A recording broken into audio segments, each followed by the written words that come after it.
La luzerne et l'allaitement, stimulez votre lait naturellement. Miracle naturel au risque caché? 1. Luzerne, un trésor caché pour l'allaitement?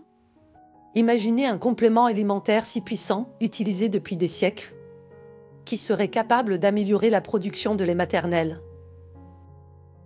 Ce trésor, c'est la luzerne, connue scientifiquement sous le nom de Medicago sativa. En médecine traditionnelle, elle est souvent vue comme un galactagogue naturel. Quoi? Ces phytoestrogènes imitent les hormones humaines, favorisant ainsi la production de lait maternel. Cependant, attention, car malgré ces promesses, les études scientifiques à ce sujet demeurent limitées. 2. Qu'est-ce que la luzerne? La luzerne n'est plus qu'une simple plante. C'est une légumineuse vivace qui contient une variété de composés bioactifs bénéfiques. Ses feuilles et racines sont riches en acides gras, phytoestrogènes, antioxydants, vitamines et minéraux essentiels, mais aussi en protéines. Ces éléments nutritifs font de la luzerne un allié dans la médecine naturelle pour soutenir la santé globale. 3. Pourquoi la luzerne est-elle reconnue comme galactagogue?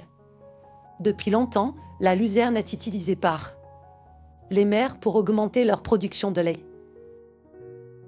Les phytoestrogènes qu'elle contient sont semblables aux estrogènes humains, permettant d'activer les récepteurs correspondants dans le corps. Mais voilà, malgré l'enthousiasme, les preuves scientifiques pour étayer ces effets galactagogues demeurent encore incomplètes. Risque de consommer de la luzerne en allaitement. Bien que la luzerne semble être un complément sûr, il y a des précautions à prendre. Les phytoestrogènes, tout comme la L-canavanine qu'elle contient, peuvent interagir avec certaines maladies auto-immunes comme le lupus.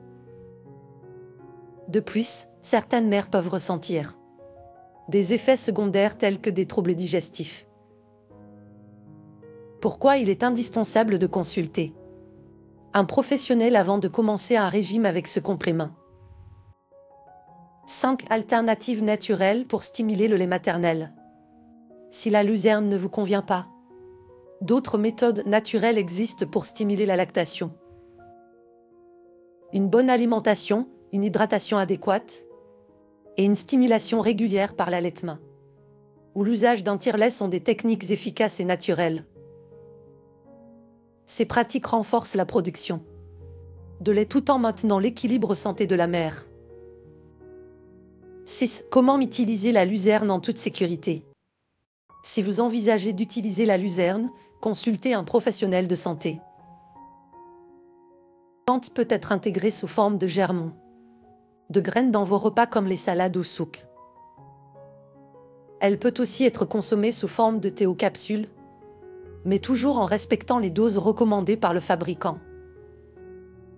7. Conclusion, luzerne, un complément prometteur, mais prudent. La luzerne reste un choix fascinant pour les mères allaitantes, mais il est essentiel de l'utiliser avec discernement. Bien qu'elle regorge de nutriments, ses effets sur la lactation sont encore à l'étude. Le conseil le plus sage reste toujours de demander l'avis d'un professionnel avant d'introduire ce complément dans votre routine. 8. Est-il risqué d'utiliser la luzerne? La consommation de luzerne en allaitement n'est pas sans risque. Les suppléments non réglementés peuvent poser des problèmes de qualité. Les effets de la luzerne sur le système immunitaire peuvent être contre-indiqués pour certaines personnes, notamment celles ayant des maladies auto-immunes ou une surproduction de lait. La prudence est donc de mise.